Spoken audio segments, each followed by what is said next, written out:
₹575 કરોડના હેરોઇન કેસમાં 18 પાકિસ્તાની અને એક અફઘાન નાગરિક 20 વર્ષની સખત કેદ.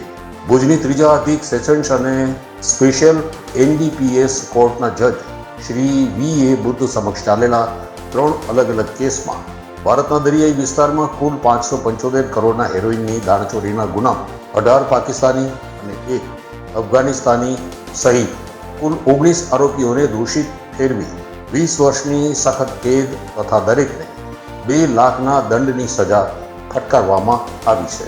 પ્રોસિક્યુશન તરફથી મુખ્ય જિલ્લા સરકારી વકીલ શ્રી H.B. જાડેજા હાજર રહ્યા હતા અને દેશહિત તરફી કાનૂની પક્ષની ગહન રજૂઆત કરી હતી. પ્રથમ કેસમાં 6/1/2020ના રોજ જખૌ નજીકથી 35.55 કિલો હેરોઇન અંદાજે ₹175 કરોડ સાથે 4 પાકિસ્તાની આરોપીઓ ઝડપાયા હતા. બીજા કેસમાં 15/4/2021ના રોજ 30 કિલો હેરોઇન સાથે 150 કરોડ રૂપિયાનું 8 પાકિસ્તાની આરોપીઓ ઝડપાયા હતા.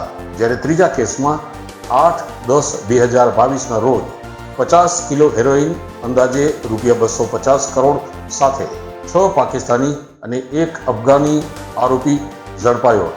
ત્રણેય કેસોમાં તપાસ ATS, ગુજરાત કોસ્ટગાર્ડ અને SOG ભુજના સંયુક્ત ઓપરેશનથી કરવામાં આવી હતી.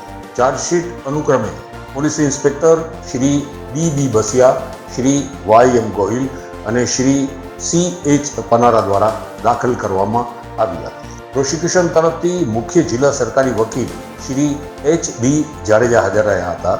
તેમની તાર્કિક રજૂઆતથી કેસમાં સકારાત્મક સફળતા મળી હતી. કોર્ટે નોંધ્યું હતું કે આરોપીઓએ મોટા પ્રમાણમાં નશીલા પદાર્થોની હેરફેર કરી દેશના યુવાનોને વ્યસન તરફ ધકેલવાના અને રાષ્ટ્રીય સુરક્ષાને અસર પહોંચાડવાના ગંભીર કાવતરામાં ભાગ લીધો.